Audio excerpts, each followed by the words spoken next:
My stepbrother hates me, but I always love pestering him. He paid $20,000 to keep me from walking home with him after school, and $200,000 to make me transfer out of his class. Yet every single time, I'd find my way back to him. After the college entrance exams, he transferred a large sum of money into my account and said coldly, "Here's $5 million, go study abroad, and don't show up at my house again." My eyes reddened as I lowered my head and replied, "Okay, hooray."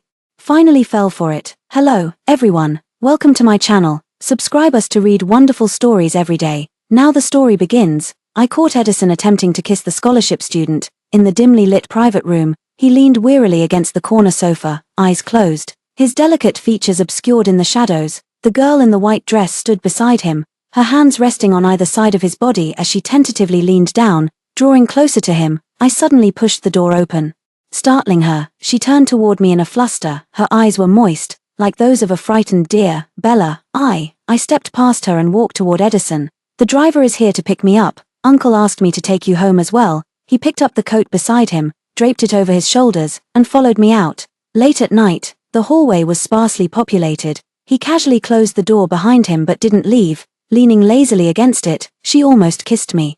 I remained silent. His voice carried a hint of displeasure. "She's very timid. It took her a lot of courage to do this." I unlocked my phone, showing him the current time and the message from my stepfather, explaining softly, "Uncle really asked me to pick you up on the way." He glanced at it and responded half-heartedly, "Oh, I'm an adult now. The college entrance exams are over. He can't control me anymore. Snitching on me won't do any good." The bizarre, shifting light swept across, illuminating his features. His cheeks were flushed red. He was drunk. I clenched my sleeves, my voice as faint as a mosquito's hum. But he hastily interrupted me. "Go back by yourself." And his fingers tapped a few times on the phone. "Here's $5 million. Go study abroad and don't show up at my house again. Let's not see each other anymore. Bella, I really hate you." He never wants to see me again. My eyes instantly reddened as I lowered my head, suppressing a sob. "Okay."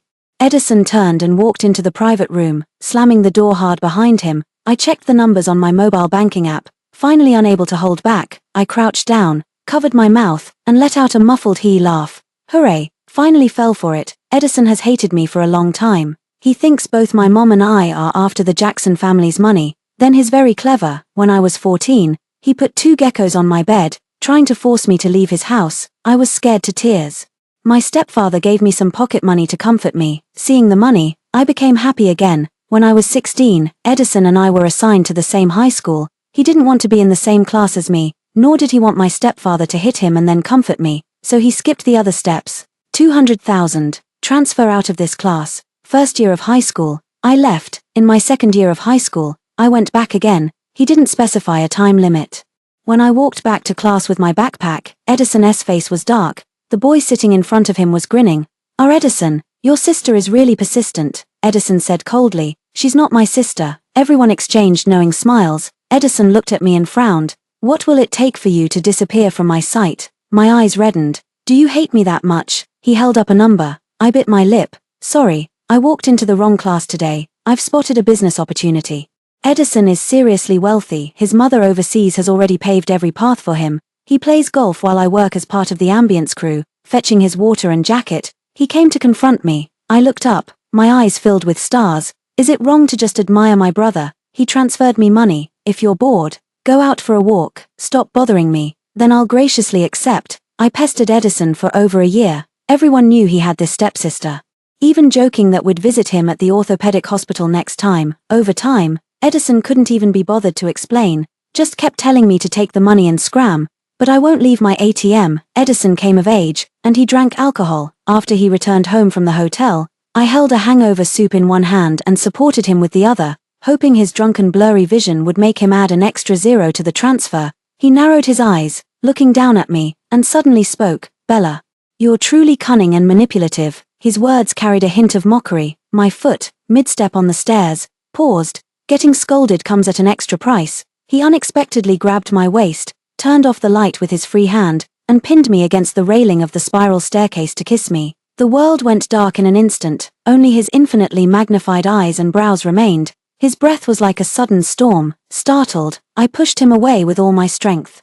The bowl in my hand clattered to the ground and rolled down the stairs. My stepfather called from upstairs. "Bella, what's wrong?" Suppressing the tremor in my voice, I cried out with practiced grievance, "Brother is drunk and throwing a tantrum, he smashed my bowl." Edison hung his head, leaning against the railing in silence amidst the dim light. His stepfather sighed. "That's just how he is, he gets crazy when he's drunk. Don't mind him. Go back and rest first, I'll help him."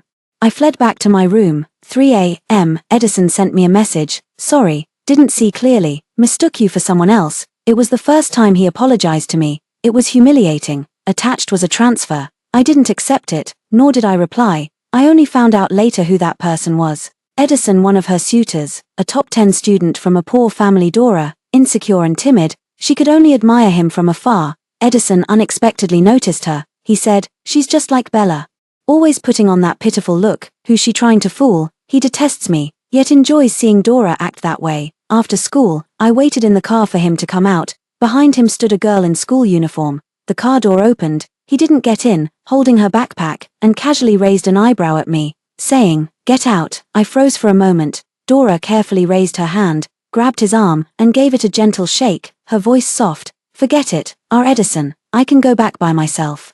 Edison didn't back down, his voice growing colder. "I'm taking her home. The money's been transferred to you. Take a cab back yourself. Why not give me more so I can buy my own car to go back?" "Whatever, know when to stop." I nodded awkwardly, biting my lip and gripping my backpack straps tightly as I obediently got out of the car. At dusk, the crowds dispersed. Standing alone by the roadside, I stared at the tips of my shoes as tears fell one by one. It wasn't until that car drove off in the completely opposite direction that I wiped away my tears and opened Edison's message, 20,000. Good thing I didn't check the message in front of him earlier, otherwise I wouldn't have been able to cry. Edison's 5 million came too late, having never prepared for IELTS in advance.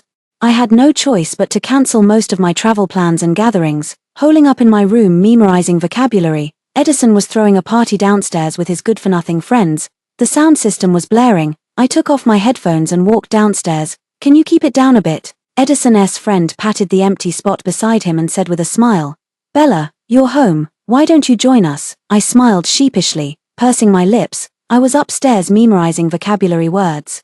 Memorizing vocabulary. Someone finally turned off the stereo to listen to me properly. I thought these overachievers only existed online. "Dora is here to play, you should come too." Edison never looked up the entire time. Dora sat beside him, smiling gently at me. Then she looked as if she wanted to say something but stopped herself. "Bella, you're not thinking of repeating the year, are you?" I wasn't close to her, for her to call me so intimately. "It seems things are getting serious between her and Edison." She continued, "It's okay if you didn't do well on the exam. Uncle Jackson is so wealthy. You must have many paths you can take." Sensing the tension between us, everyone fell silent. I said gently, "Yeah, my family is rich. It doesn't matter how I do on the test." "Dora, are you worried about failing?" Her face turned pale. Edison finally looked up and patted the back of her hand reassuringly. "Bella, don't speak so harshly." I nodded. "Okay, I'm going upstairs to study. Keep your voices down." I put on my headphones and walked up the stairs. Several pairs of eyes on my back made me feel like sitting on pins and needles. On the day the results were released, Dora was also at the Jackson residence. This time, the excuse was that her family's ancient Qing dynasty-era computer had broken down, even though we knew the provincial authorities would send the scores via text message. Edison still indulged her and brought her home. Shortly after 3 p.m., Edison's study echoed with the sound of her sobbing. I don't know if it's from sorrow or overwhelming joy. Text messages don't come with total scores. Edison held a calculator, adding up her grades subject by subject for her. I left for class, passing by his study on my way out. The door was left open. He leaned against the bookshelf and read out the score, 672, just loud enough for me to hear. He knew I was passing by this way, not even lifting his head. "What about you?" Dora looked puzzled. "What?" I changed my shoes downstairs and casually replied, 680, an extraordinary performance. I was just waiting for him to ask. Something suddenly fell to the ground, making a sound. "My dad wants you to apply to Zhejiang University." At night, Edison stood outside the door and said to me, "My stepfather is quite a traditional man. He valued education. Believing that his children attending prestigious universities would enhance his social standing, I gripped the doorknob, intending to close the door. "But you're the one who sent me abroad." Edison remained silent for a moment before laughing again. "Since when do you listen to me so obediently? With the money already received, how could I not comply? Though in the past, I'd only ever followed half your orders." He told me to get lost, so I rolled away for an hour before coming back. this time. I was genuinely embarrassed. 5 million. I swear I'll take it and leave, never to show my face again. At family gatherings, my mom and I could always have our own separate table, he said. So you're not going to listen to my dad anymore? I've played the good girl at home plenty of times. I lowered my head, biting my lip, pretending to be meek and docile while clutching the hem of my skirt. He said, "Give me the password, I'll fill it in for you," I meekly replied.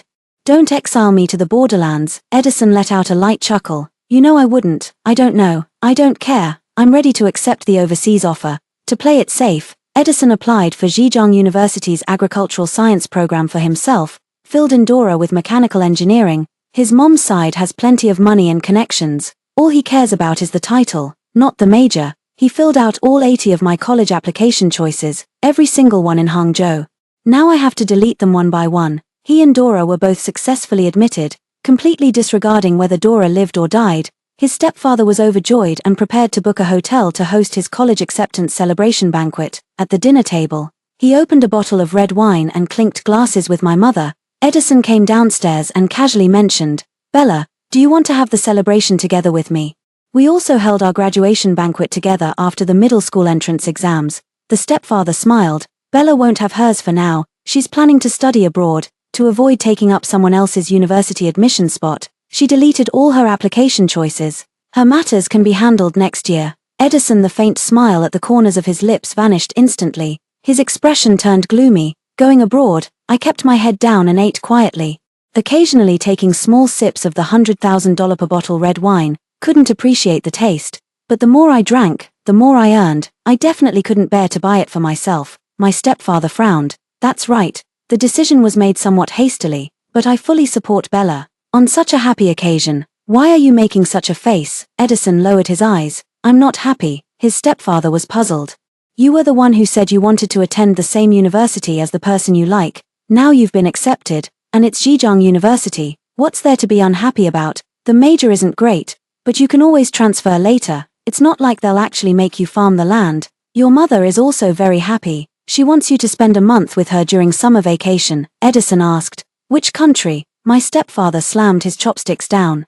"You don't even know which country your own mother is in now." He looked at me. I asked Bella. The stepfather silently picked up the chopsticks. I set down the wine glass and cautiously raised my eyes. "Haven't decided yet." In the evening, Edison sat in my room, using my computer to look up information. His was broken. When checking the preliminary admission results, Dora got so excited that she knocked over her water glass. "Honestly, at your age." Still playing with water in the study, he took my chair, so I had to sit on the bed. The room was quiet, with only the sound of his keyboard tapping and mouse clicking. "Go to America," he suddenly spoke. "Why?" He paused. "Stay away from me." But that was the country where his own mother lived. I glance at him. Wriggling further away on the bed, Edison gives me a look, the corner of his lips curling into a barely perceptible smile. "Come take a look at this school." Playing the big brother again. Moody as the weather, the air conditioning in the room was set a bit too low. I stepped barefoot on the cold floor, then quickly drew my feet back, searching everywhere for my slippers. Edison casually tossed the coat draped over his shoulders onto the floor. "Step on it. He's actually going crazy today without even drinking." I ignored him, tiptoed around, and walked over to the desk. His expression remained unchanged as he lightly moved the mouse. "How is it?" I said. "Not bad." He switched through a few web pages. I kept repeating, "Not bad, whatever." Edison stopped moving. He leaned back in his seat and looked up at me. I had already made my choice. I just didn't want to tell him. It started raining outside, a sudden summer downpour. The rain pattered against the window, rustling softly. "Are you blaming me?" he suddenly asked me, his voice so quiet it was nearly drowned out by the rain. A nonsensical question. I thought for a moment and answered honestly, "No, not at all." It was strange at first. He bullied me, telling me to get out of the Jackson family. He said I was just like my mother, a gold digger only after money. My mom has some money too, just not as much as his parents. He never gave me a friendly look at school either. But a cold stepbrother can turn into warm numbers in your bank balance, so I don't really care how he treats me. As for him sending me abroad in a fit of pique, I even think of him as my benefactor. It's just that now I can't be bothered to pretend anymore, nor is there any need to keep up the act, he added, retreating to advance. This is difficult for me to answer. Showing weakness and taking his money could be considered a strategic retreat, but it's not what he thinks. I pressed my lips together, hesitating to speak. His phone on the desk lit up just in time. It was Dora calling him. After a moment's hesitation, He answered and walked outside. Before closing the door, he patiently told her. I couldn't answer right away, so I picked up late. He does know how to speak properly. It was purely directed at me before. Edison took Dora out to play. Dora posted travel photos on her social media. By the seaside, she wore a straw hat and a white dress, smiling like a flower. The photo also bore the watermark of the camera. Caption: he said he wants to raise me all over again. He wants to host a feast for the child I once was. I gave it a like, scrolled down. Liked all the travel posts from my high school classmates. Everyone's life seems so vibrant. Nice to see, love to see. Please post more. Dora sent me another private photo. It's Edison sleeping outside, lying on the picnic table. Bella, it's a good thing you didn't come. Traveling is really exhausting. Staying home to rest is much more comfortable. I remained silent for a moment. How could you just fall asleep outside like this? Could it be you're out of money? You wouldn't take back what you gave me, would you? I felt somewhat nervous, deliberated for a moment, then cautiously replied, then let him rest well here. Don't overexert himself. If the beach is too hot, you could also find a bridge arch to sleep under. Dora was typing for a long time. Bella, I really need to talk to you. You and Edison are both adults now. Step-siblings without blood relation should maintain even more distance. I stared at the lengthy message, sinking into silence. Me. Understood. During the long summer vacation, I passed the IELTS exam, organized all the materials, and submitted my application. Many schools already accept Gaokao and AST scores for applications, and I'm doing my best to secure admission this year. After mid-August, Edison went to register at school. I'm still stuck at home. Home isn't far from school, and after military training, Edison comes back almost every week. He rarely communicates with me, but we see each other every week. Dora occasionally comes back with him. She follows Edison through the door, sees me sitting on the living room sofa reading a book, looks quite surprised, then pretends to be familiar. Bella hasn't received the offer yet. Does that mean she won't be able to enroll until next year? Edison twitched his lips. Probably. She seemed to suddenly understand. Doesn't that mean they'll graduate a year later than us? I replied calmly.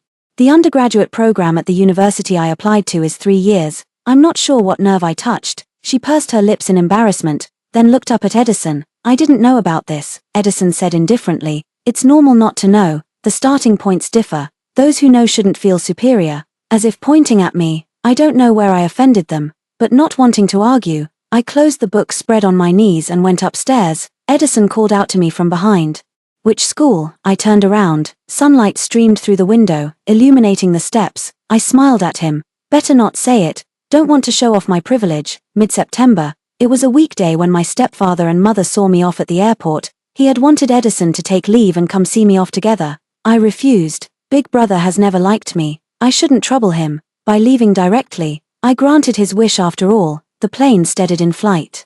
I opened the window shade and looked outside. Nothing but clouds. The ground was no longer visible. The flight was long. So I pulled up the blanket, adjusted my neck pillow, and closed my eyes to sleep. It was quite unexpected. I dreamed of Edison. When he was 14, a relative told him with malice that his mother had come. He rushed out excitedly, only to see me and my mother. Oh, she's talking about a stepmother, not a biological mother. My first impression of Edison was that he seemed very gloomy. He was pale and thin, staring at me with a listless expression. My stepfather was very busy. His biological mother was far away abroad. I thought perhaps he was quite pitiful too, until I felt 2 geckos in the bedding at night. Then I realized I was the more pitiful one. In my youth, I was always at odds with him. His stepfather only ever hit him, because he was the biological child easier to discipline. My mother never hit me either. She only ever indulged me. I thought about being Edison nicer. But pitying men brings bad luck. The first time I tried baking a cake, I asked if he wanted some, he dumped it. The first love letter I ever received, he tore it up. During his rebellious phase, he spoke little, only repeating the word hate to me over and over again. Hated me. Hated sharing a household registry with me. Hated how I always put on that pitiful, innocent expression. I was furious and gave him the cold shoulder for 2 months. It wasn't until high school started that he finally took the initiative to speak to me. His first words were still about hating me, telling me to transfer classes. His second sentence was offering me $200,000. That should be good enough now. I smiled obediently. Good enough, but... Edison tossed the voluntary gift contract onto the table with a sneer. Gold digger. I landed in London, rented a flat and began living alone. At first, I couldn't adjust to the all-English lectures and didn't like the food here. I was miserable all day long, wanting to go home. Edison only messaged me a week after I left home. You just left without saying a word. Yeah, why? I took a long time to reply to him. Because I hate you too, there's no need to inform you. I never spoke to him like this before taking his money, because I thought it wasn't worth arguing with someone starved for love. Now, in my bad mood, I couldn't care less about his feelings. Edison didn't reply to me again. Instead, Dora was the one who called me. She asked me through tears, "What did you say to Edison?" While reading, I gave a perfunctory reply, "Nothing much." She choked back a sob. "He deleted me." I closed the book, startled. "He hit you. He actually hits women." Dora was crying so hard she could barely catch her breath. After regaining some composure, she gritted her teeth and said clearly, "He deleted all my contact information." I said, "Probably got drunk and started acting like a fool. Just wait till he sobers up, he'll regret it." I hung up the phone, too busy to provide emotional support for her. After the first semester ended, I had a month-long break to return home, walking with a senior student who happened to be going the same way. His family was running late, so he had to wait a while longer, so he ended up accompanying me part of the way, helping me with my luggage. After exiting the station, I saw Edison. He had grown leaner, making his tall frame appear even more slender. He took my suitcase from the senior's hand and walked beside me. There was no mockery, no avoidance toward me. At 19 years old, it seemed he had finally begun to resemble a decent human being. "Who was that person just now?" He stopped and asked me.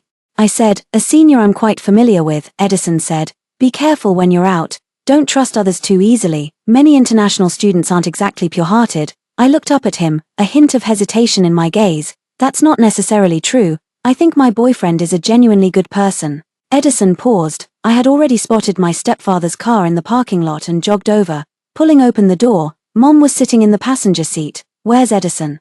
"Didn't he go to pick you up?" I set down my backpack. "He walks slowly. I wanted to see you sooner, so I ran here." Mother smiled. "I asked Auntie to buy groceries already. I'll make your favorite dishes when we get back." "You're all ready?" She paused.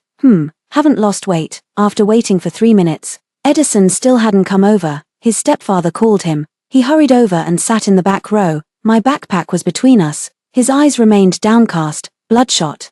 Lost in unknowable thoughts. At the dinner table, Edison remained equally silent, detached from it all. This was simply his way, sparing no one's feelings. Everyone was used to it. After finishing my meal, I didn't go upstairs but went to the garden to swing. The courtyard rustled with orange-red fallen leaves. Edison followed me out too. He stood behind me. His voice was slightly hoarse. "Is it true that you've found someone you like, or did you just make up a boyfriend to spite me?"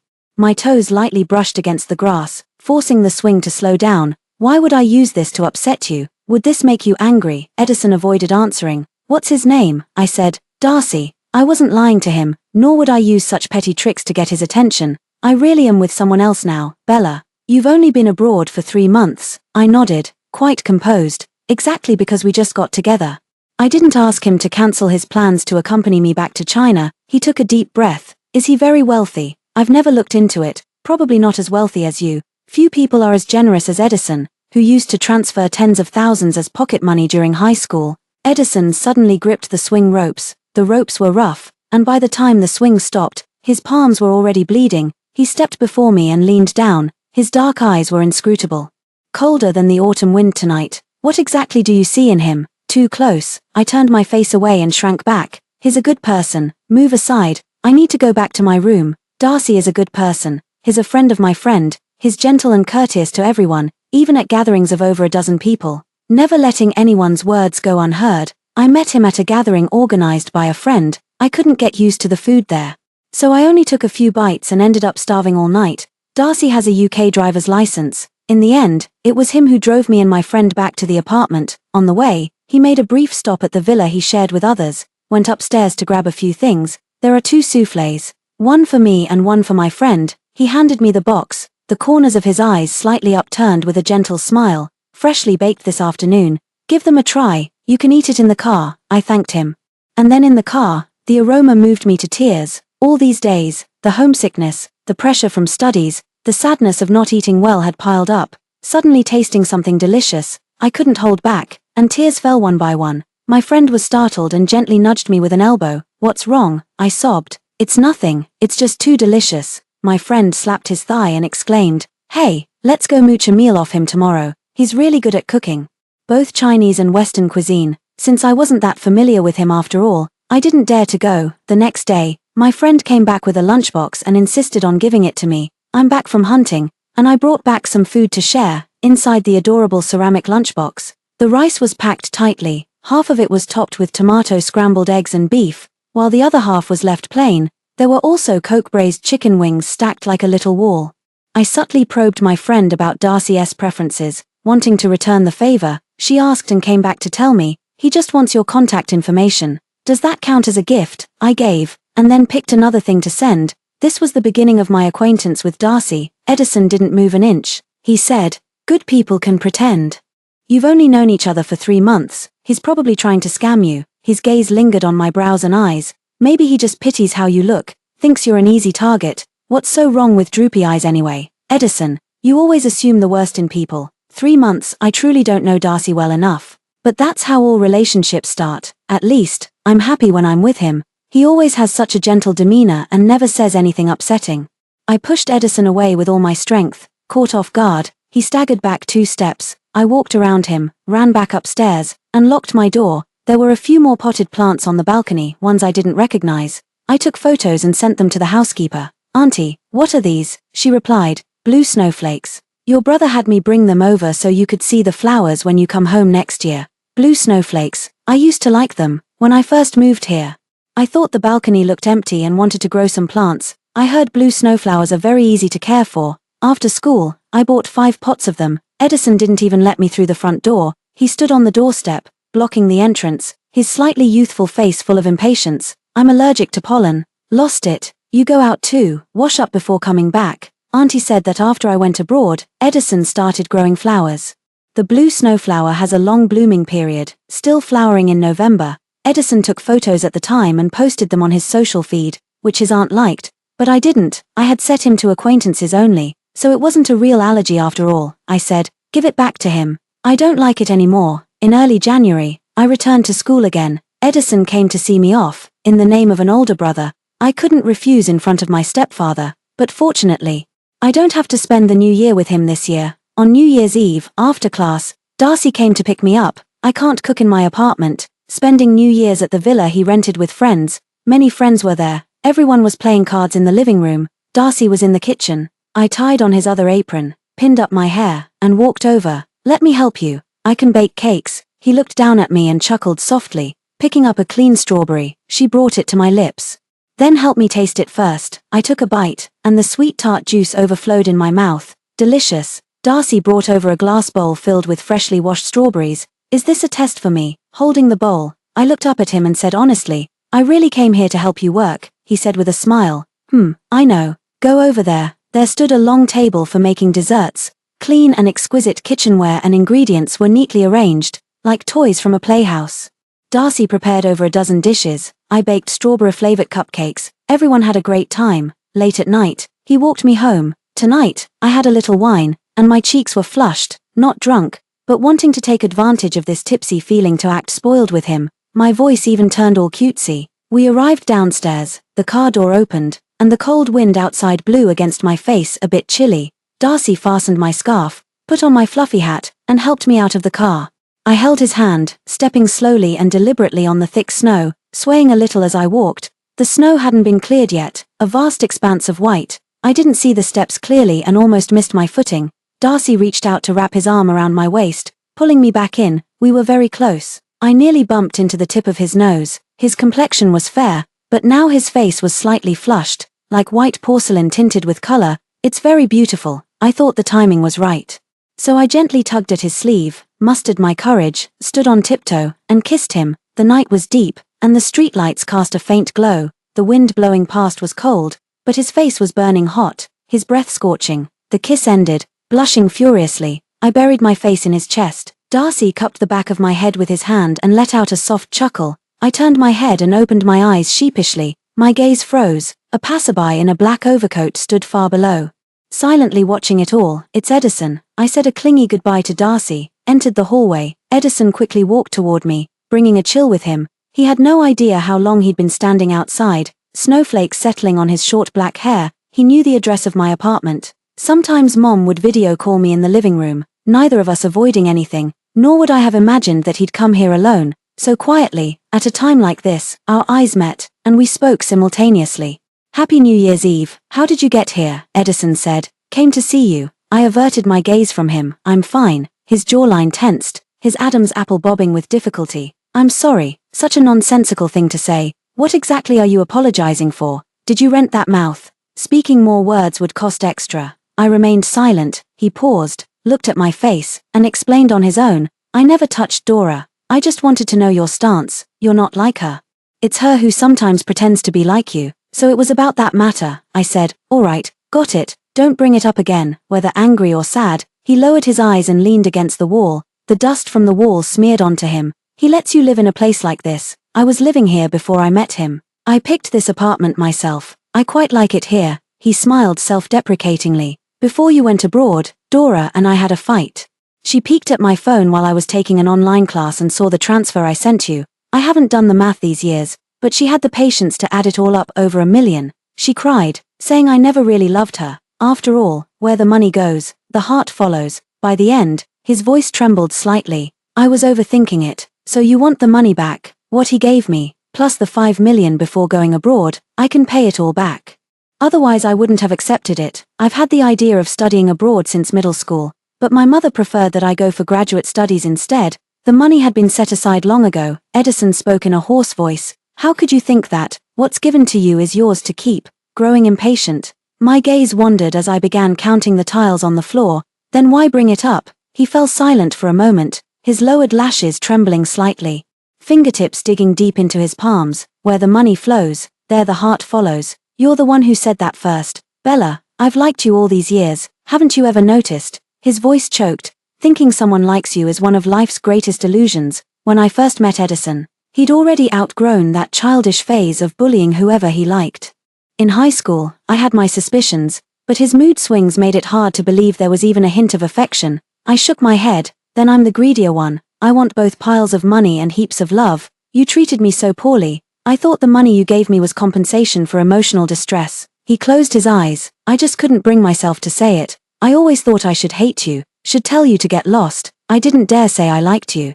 Didn't dare let you keep appearing before my eyes." It was getting late. I'm feeling a bit sleepy and yawned. Because he was standing beside me, he never pressed the elevator button. "All right, you should go. I need to go upstairs." Edison had slightly reddened eyes. "I flew a long way to see you. You won't even invite me to sit down." I remembered that Dora had sent me that little essay before. I took out my phone and began reciting it with dramatic flair. "I'm seeing someone now.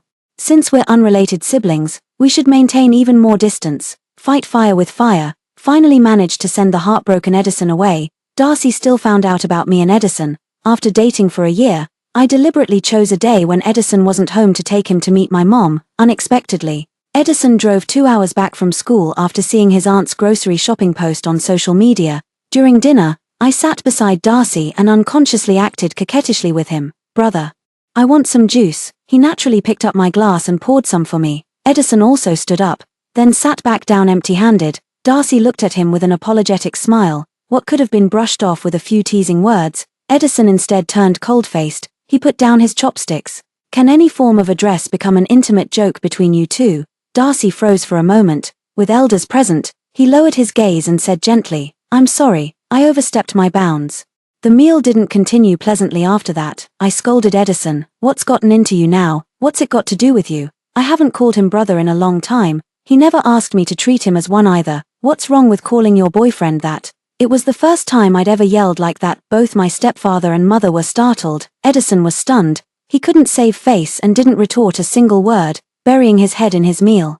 The soup before him seemed to grow as he drank. It was he who suddenly shed tears. The stepfather was startled once again. Edison wiped the corner of his eye, stood up, and left. Darcy only knew I had a stepbrother. My stepbrother had a terrible temper, was wildly rich, and did as he pleased at home, showing respect to no one. Beyond that, I knew nothing at all. After dinner, while taking a walk in the courtyard, I confessed to Darcy, though confessed isn't quite the right word.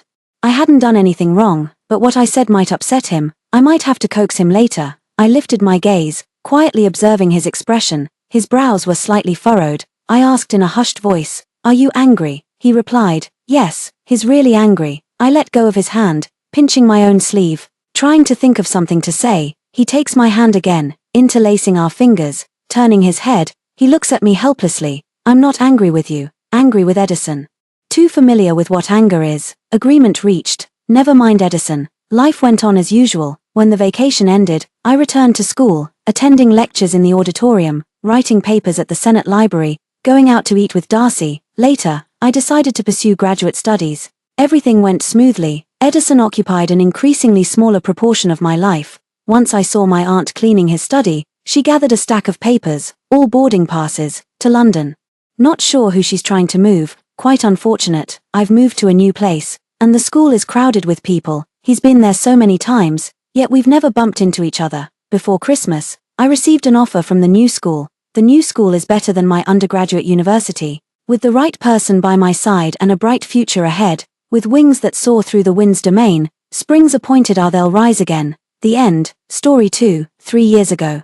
My biological sister and I secretly married the 2 brothers from the Gregory family. I married the elder brother, the CEO of the Gregory family, while she married the younger brother, the vice president. Before her death, my mother endured 3 full days on a hard-seat train just to attend our wedding. For this, I knelt at the doorstep of the Gregory family for 2 days without eating or drinking, until Eric finally agreed to play along with our charade. But when it was his turn to perform, I shouted myself hoarse without seeing any sign of him. Not even his brother Garth showed up. Mom was so frantic she fainted on the spot, while my sister held her in her arms and sobbed uncontrollably, trembling all over. I called Eric, only to have him hang up 3 times before finally answering. Hearing my anxious and nervous voice, he replied impatiently, "You always use your mom as an excuse. I already promised you. Do you think I'd back out now?" Maggie cut her hand.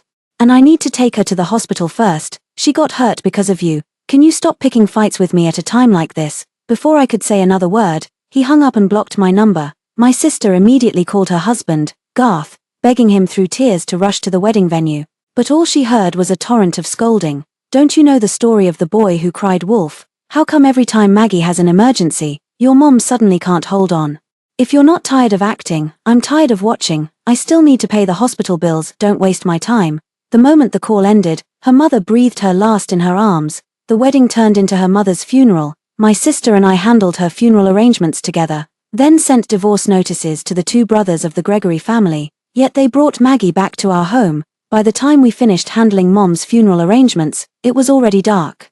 My sister and I finally returned home, only then finding time to help each other out of the rented, cheap wedding dresses. It had been 10 hours since I sent the divorce message. There was no response whatsoever. This wasn't the first time they'd abandoned us for Maggie. As for me, I never thought even our divorce would have to wait in line behind their white moonlight. During our 3 years of marriage, whenever we were alone together, Maggie would always coincidentally encounter all sorts of mishaps. Either the pipes would leak, or the gas wouldn't light. Common household issues that happened to Maggie became catastrophic disasters for the 2 men of the Gregory family. My sister had begged for my help countless times. I had questioned and protested at first, but subsequent events proved that our fates were sealed the moment they entered into that secret marriage.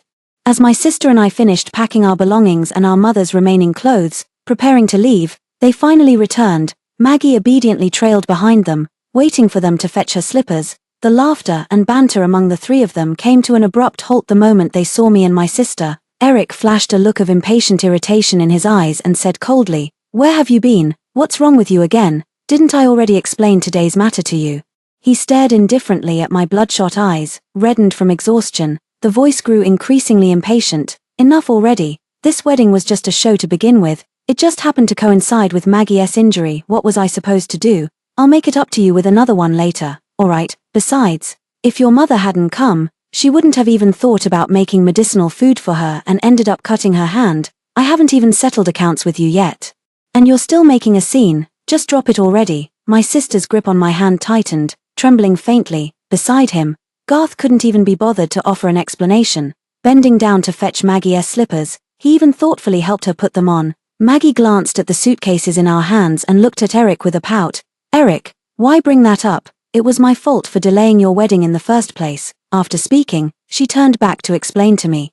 "Caroline, why did you even bring out the suitcase? I cut my hand today and bled so much. I was just really scared, so I told them. Who knew they'd make such a big deal out of it and actually take me to the hospital? You know I don't really have any friends here." I stared at the tiny band-aid on her finger and suddenly felt pathetic and ridiculous and pitiful. "If you don't mind, I can tell you things from now on. Will you be my sister? I've always felt you're so kind."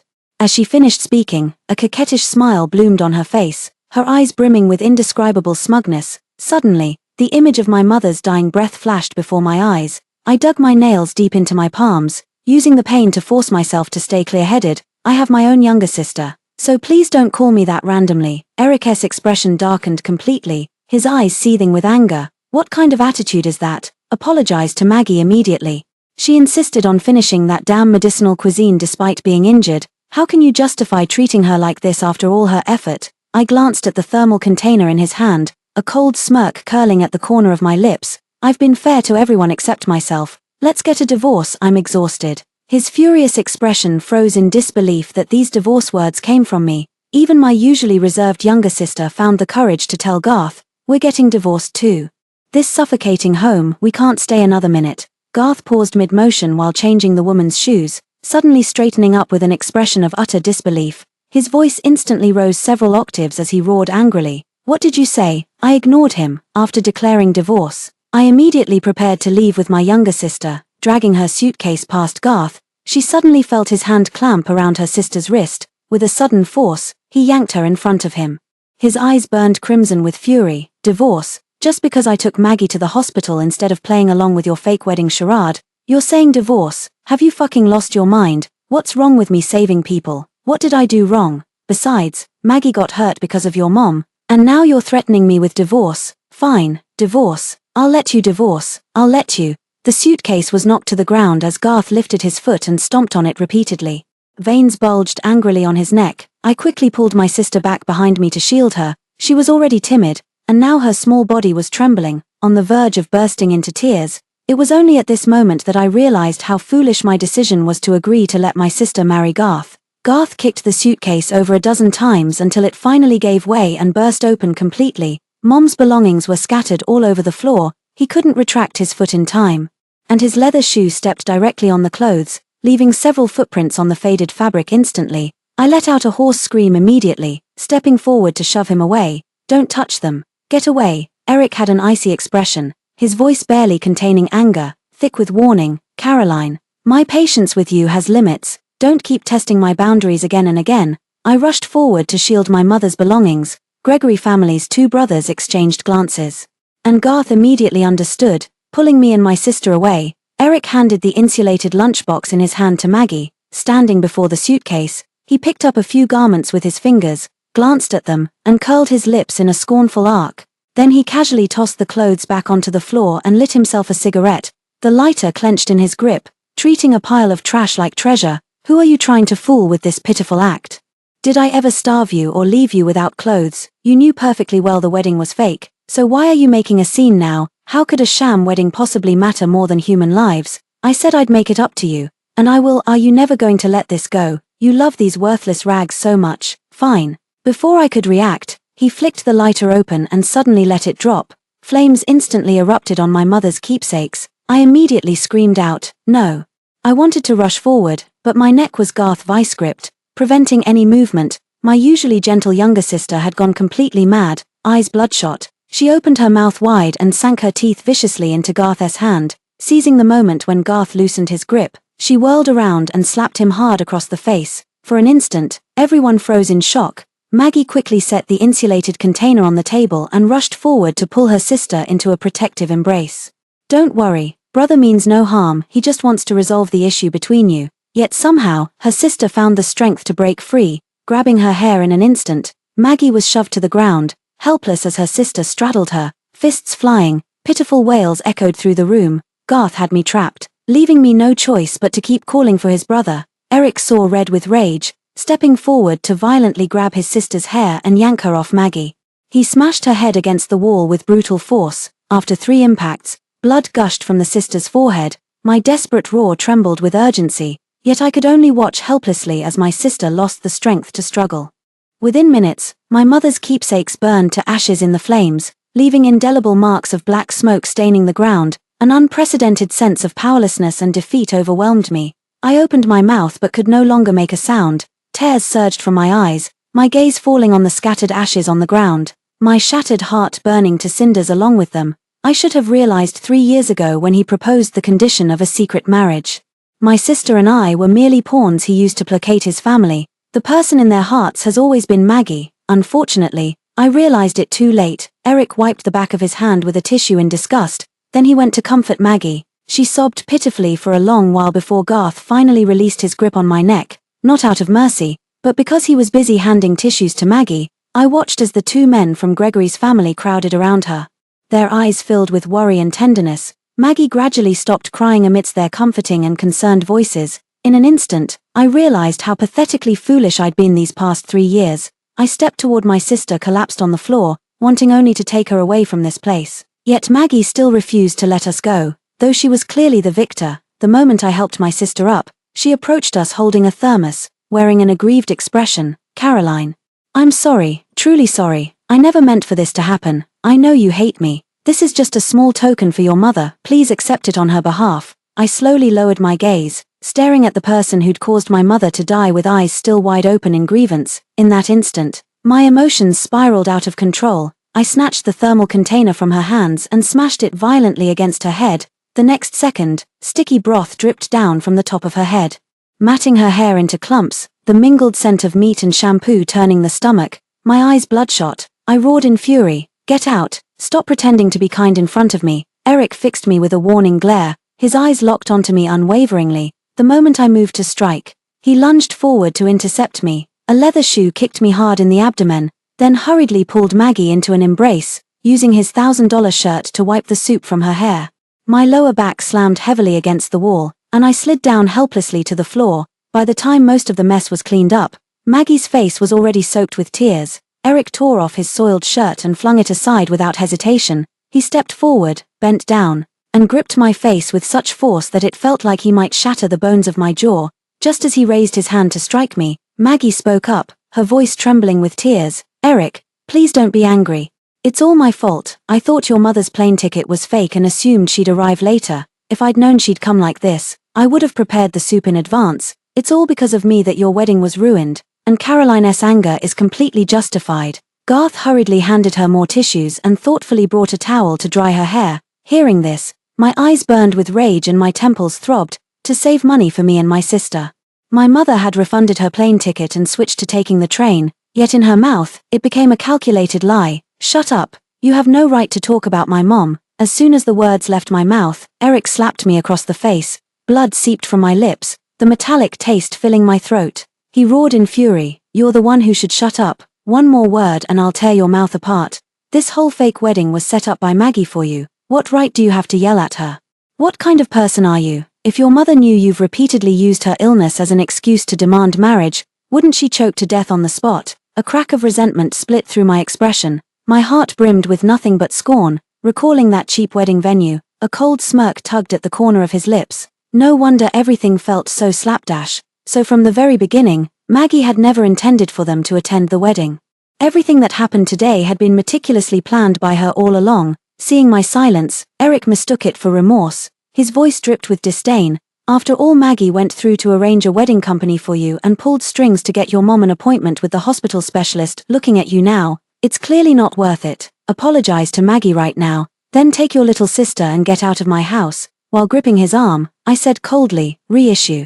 Don't you find yourself ridiculous? Even if you reissue it 10,000 times, she'll destroy it 10,001 times. No need for it anymore. Let her handle the paperwork for all three of you. Neither my sister nor I are blessed enough to enjoy it. Apologize. Unless she kneels before my mother and kowtows to confess her guilt." The fury in his eyes ignited instantly as he spoke through gritted teeth. Word by word, "Caroline, have I given you too much face? Can't you understand human language? You were the one who knelt for 2 days and a night begging for this fake wedding. What, don't want it now? Or are you afraid people will find out your mother's illness is a lie? 3 years ago she was critically ill, saying you had to marry me. Now 3 years later she's critically ill again, demanding a wedding. Your mother's life sure is tough. I never imagined my mother's illness would be twisted into his accusation of me using marriage as a scam." In an instant, my blood ran cold. I clenched my fists with all my strength, my knuckles trembling. "Shut up. You don't deserve to mention my mom. You don't deserve to. Eric, divorce. Let's divorce now. I never want to see you again. May you 3 shameless bastards be locked together forever." Hearing me mention divorce again, he suddenly grabbed my neck with both hands. His grip grew tighter and tighter. my face turning purple from suffocation. Maggie had just finished picking the vegetable leaves from her hair when she rushed forward to grab Eric's hand. Eric couldn't bear to contradict her, and finally released his grip just before I suffocated. Maggie walked up to me, her eyes brimming with aggrieved tears, as she bent down to help me up. She was shoved aside by her younger sister who had just woken. The force was too strong, her hand slammed into the corner of the cabinet behind her, and she let out a muffled groan of pain. Garth immediately pulled her into his arms, his heart aching as he examined the injury on her hand. He turned and snapped at his sister. "Still haven't learned your lesson. Seems I've been too lenient with you. Now you've even learned to threaten divorce. Fine, let's divorce. I've had enough of your mother's 3-year-long act. If she dies with regrets after the divorce, that's none of my business." Eric's face had darkened to its limit. I had just pulled my sister up and was limping away when I heard him say through gritted teeth, "Can't you hear me, both of you? Apologize to Maggie." Everything that had just happened had completely destroyed the last shred of hope in my heart. Hearing his voice now, she only sneered coldly, "We're already done. Who do you think you are to demand an apology from me? The one who should apologize is this bitch who left my mother to die with grievances unresolved. No, all three of you are equally despicable, a match made in heaven, truly." I had barely stepped out the door when the back of my neck was suddenly grabbed and yanked back inside. My younger sister couldn't reach me in time. Her face twisted with urgency. Eric forced me to kneel before Maggie, his leather shoe pressing down hard on my calf, rendering me immobile.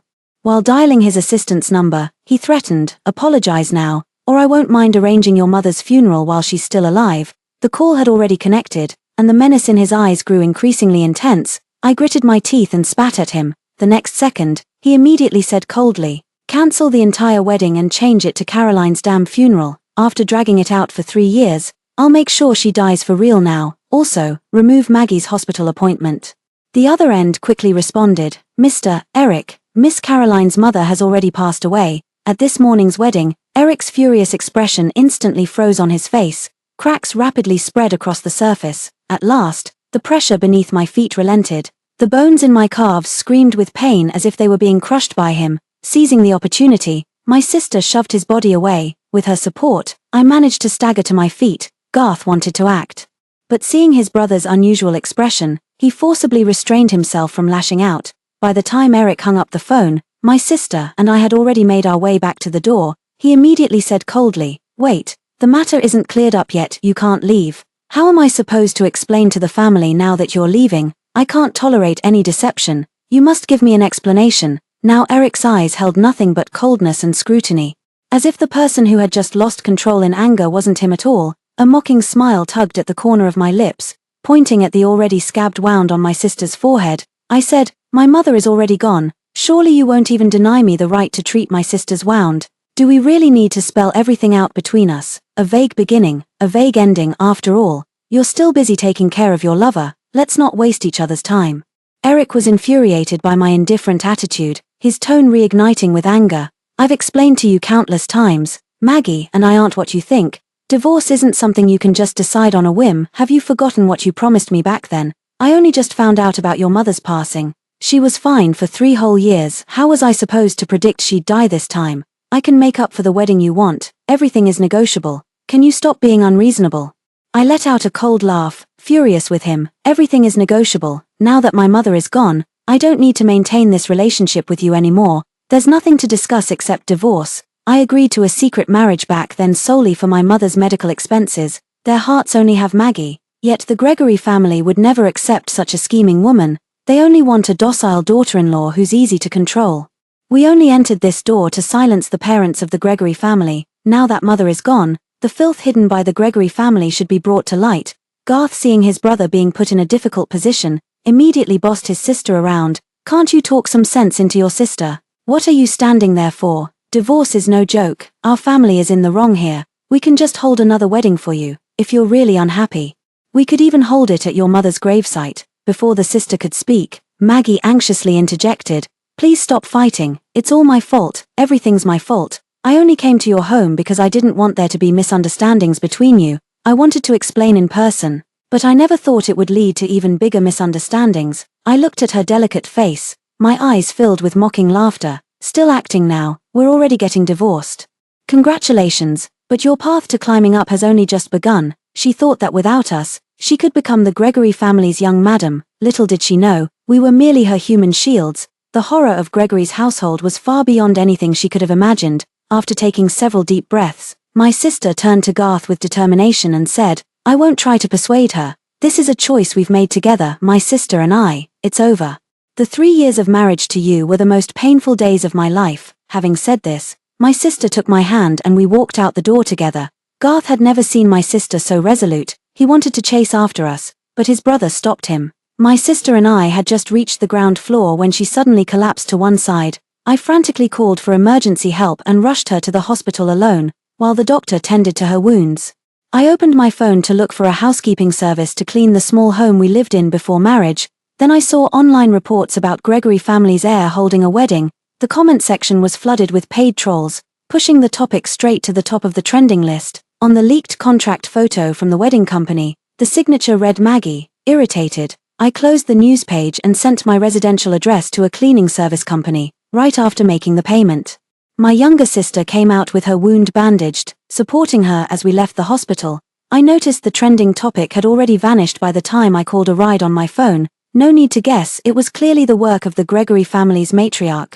She never allows any factors unfavorable to the Gregorys to surface. Just as she handled Eric and Garth's pursuit of Maggie 3 years ago, she now deals even more ruthlessly with schemes from social climbers.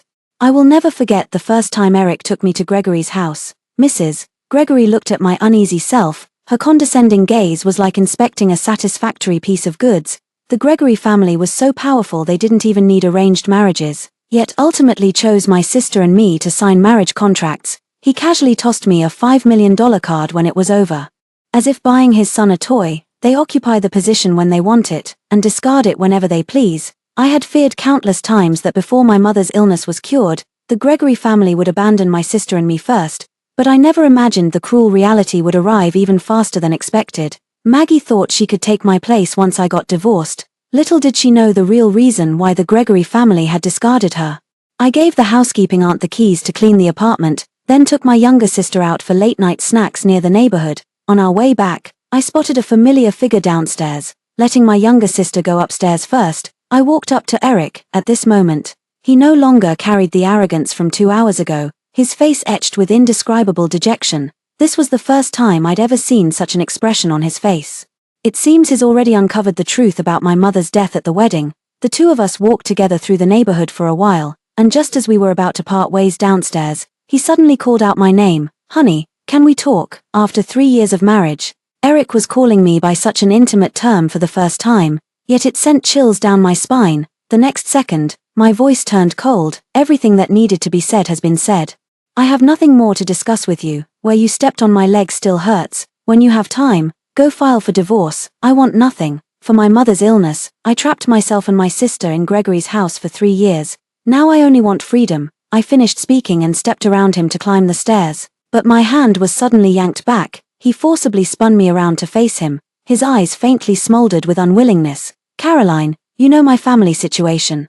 Divorce isn't something you can just decide on a whim." I looked at this face I once yearned for in my dreams, now incapable of stirring even a trace of emotion in me. "Is that so? Then we can settle it in court. Mrs. Gregory is well aware of my family circumstances. I don't think she'll make things difficult for me. After all, there are plenty of obedient tools around. And now, this disobedient daughter-in-law of hers no longer meets her expectations." Hearing my words, Eric slowly loosened his grip on my hand. The light in his eyes gradually dimmed. This time, he didn't stop me from leaving. The moment I went upstairs, a bitter smile tugged at the corner of my lips. As expected, his guilt was merely fleeting, the slightest cold shoulder from me, and he'd turn away without hesitation. Unwavering devotion belongs forever to Maggie alone. Returning home and seeing the worried look in my sister's eyes, I comfortingly patted her head and told her to go to sleep. I curled up on the sofa and sat there until the early hours of the morning, sending out resumes until my head spun and my vision blurred. Fortunately, I received an interview notification very soon. Early the next morning, as I stepped out with my bag, I bumped into a figure in a sharp suit standing at the door. The frustration from last night had vanished. Eric curved his lips and approached me. Clutching a document folder in his hand, he handed it to me like a prized offering. His eyes faintly gleaming with anticipation. "You should move here to live. The property is under my name. This house is too old and too small." He spoke with unshakable confidence. disparaging the home I'd bought through my own efforts, completely ignoring my darkening expression. Before I could respond, he continued, "You're dressed like that, going job hunting. Gregory's family can afford to keep you. You don't need to do this." I laughed angrily at his words and immediately retorted, "Eric, don't you have anything better to do? Who do you think you are? I live here precisely to never see you again. Can't you understand that? Are you mentally slower than others? I don't need your support. I have hands and feet to work for myself. I was just putting on an act to fit this position. I can earn money just fine without you." With that, I shoved past him, knocking aside the document folder in his hand. But I'd only taken 2 steps when Eric strode right in front of me with his long legs. His eyes actually revealed a trace of humility and pleading. When he spoke, his voice sounded somewhat unreal. "How could I be idle while managing such a large company? Today I had Garth attend the meeting for me. I just managed to spare a little time. I'm truly sorry about what happened to Auntie." His hypocritical apology made me sick to my stomach. Countless times I waited for him to come home. And he always said he was busy, but now that Mom is gone, I'm getting a divorce. Suddenly, he has time. Remembering how Mom took her last breath in my sister's arms, I dig my nails deep into my palms. Through gritted teeth, I said, "If your apology could bring my mother back to life, then I'd accept it. Otherwise, I want you to disappear from my sight forever." "Eric, I truly don't understand you. When we got married, you coldly warned me not to develop feelings for you. Later, you went even further by treating Maggie as your wife, granting her all the privileges. Now that I want a divorce, why are you coming to find me?" His face grew paler with each of my accusing words. Just as I was about to speak, my phone rang. He glanced down at it and immediately pressed the lock button to mute it. The movement was so practiced it seemed rehearsed countless times. Suddenly, I felt puzzled. Countless nights over 3 years when I worried about his late returns, was this how he always hung up on me? The ringing had just ceased, yet before he could speak, the call came through again. Eric revealed familiar impatience in his eyes. He took a deep breath, raised his gaze, and looked at me tentatively. I pointed expressionlessly ahead, signaling him to get lost. While he turned to answer the phone, I slipped away in the opposite direction. The moment I got in the car, I set my phone to silent and do not disturb mode. Only after the interview ended did I notice dozens of missed calls on my phone. It was from my sister and Eric. Besides that, there was another entertainment news push notification about Gregory's family. A bad premonition rose in my heart. Upon clicking, I indeed saw photos of myself and my sister wearing cheap wedding dresses while waiting for the groom on my wedding day. Someone exposed in the comments that my sister and I used our own mother's illness to threaten Gregory's family into a fraudulent marriage. Even our mother's death was claimed to be part of a scripted act. Some even dug up details about our hometown background. The vast disparity in assets made netizens overwhelmingly believe these claims. I was trembling with anger, taking screenshots one by one to preserve evidence for a potential lawsuit. Just as I was about to hail a cab home, Eric called again. He immediately started shouting accusations. "Didn't you say you wanted a divorce? Then why expose those photos? Do you know the wedding company is planning to sue Maggie because the person who signed the contract wasn't the same as the wedding's main participant? She was just trying to help out of kindness. And now you're acting like this. Aren't you being downright inhuman? That trending topic yesterday was your doing too, wasn't it? You knew full well my mom doesn't like her. How can you be so scheming? She's already let go of the fact that you laid hands on her, so what more do you want? Seeing how adamant you were, I really thought you wanted a divorce. Turns out you were just playing hard to get with me all along." I was so furious I nearly passed out on the spot. Facing someone so shameless and brainless, any words would be a waste of breath. Think whatever you want. If you insist on being narcissistic, I can't help it. Just let me know when you've set the time for the divorce.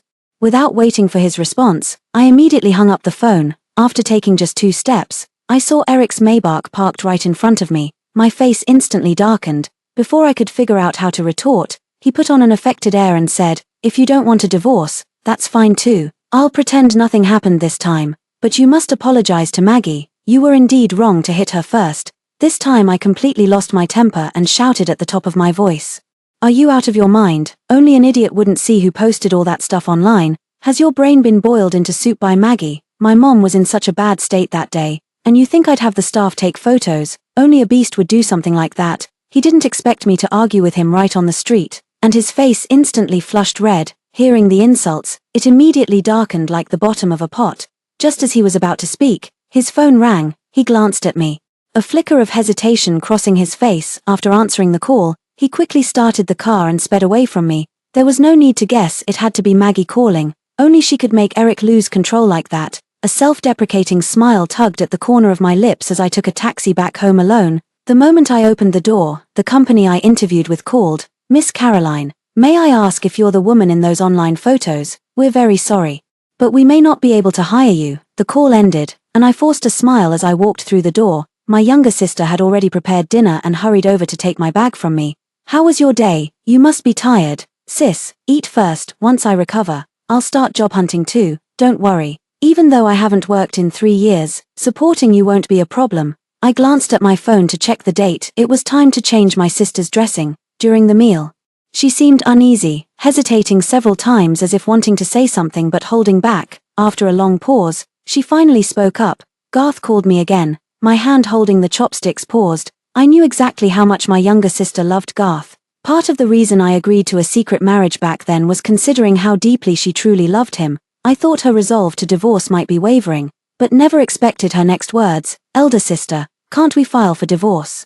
I don't want any connection with him anymore." There was a determination in her eyes that I'd never seen before. At that moment, I suddenly realized that the little sister I'd always protected had grown up. I smiled at her. "Go get ready for the hospital to change your dressing. I'll be quick." While my sister was changing clothes, I finished washing the dishes and called a cab. All the way, I was thinking about how to tell Eric about moving up the divorce date at the hospital.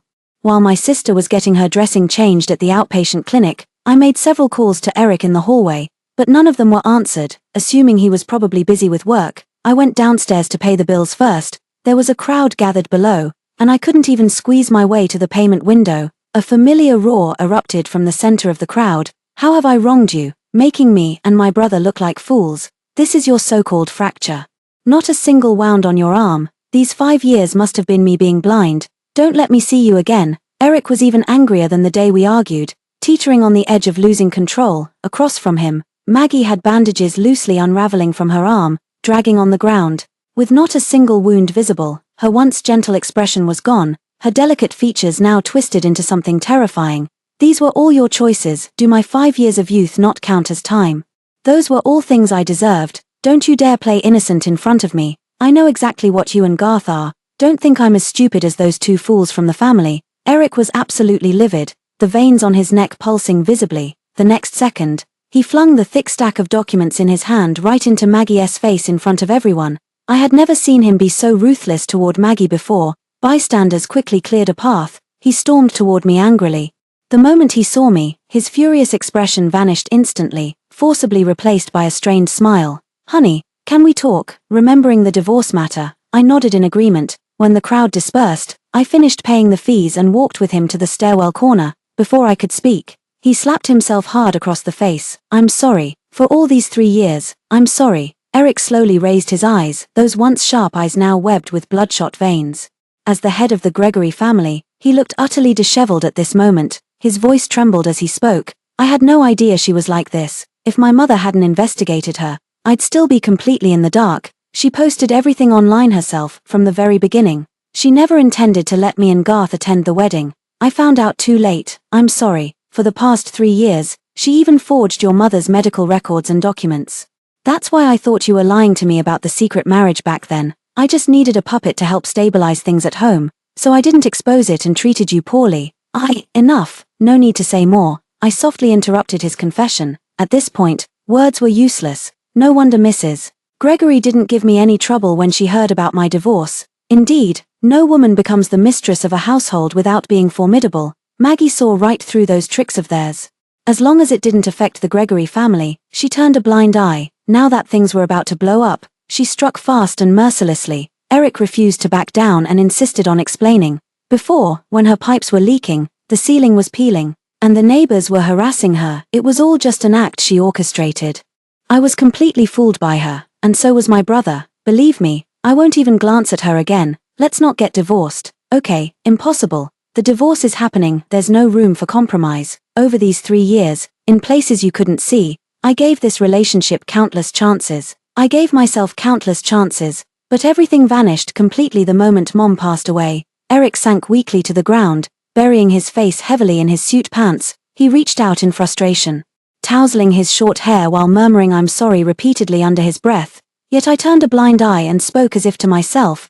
Besides, our marriage was just an act from the beginning, devoid of real feelings. There's no need for you to confess to me now. Fulfilling my mother's dying wish was never part of our original agreement anyway. In matters of the heart, people are always greedy, getting a little makes them crave for more.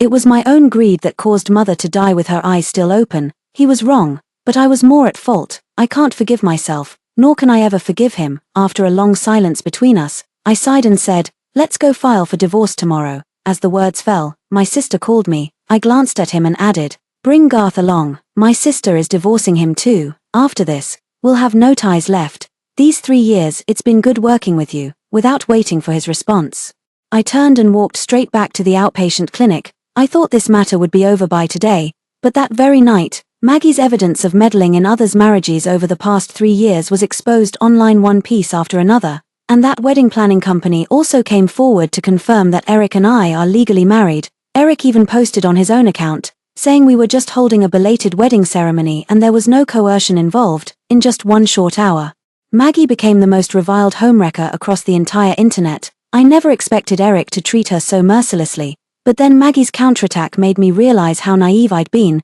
She had recorded video of every conflict we'd had at home that day, our wedding day, at this moment, directly exposed online, revealing Eric's fake persona as a loving husband. In an instant, the Gregory brothers transformed from high-flying CEOs to universally despised wolves in sheep's clothing.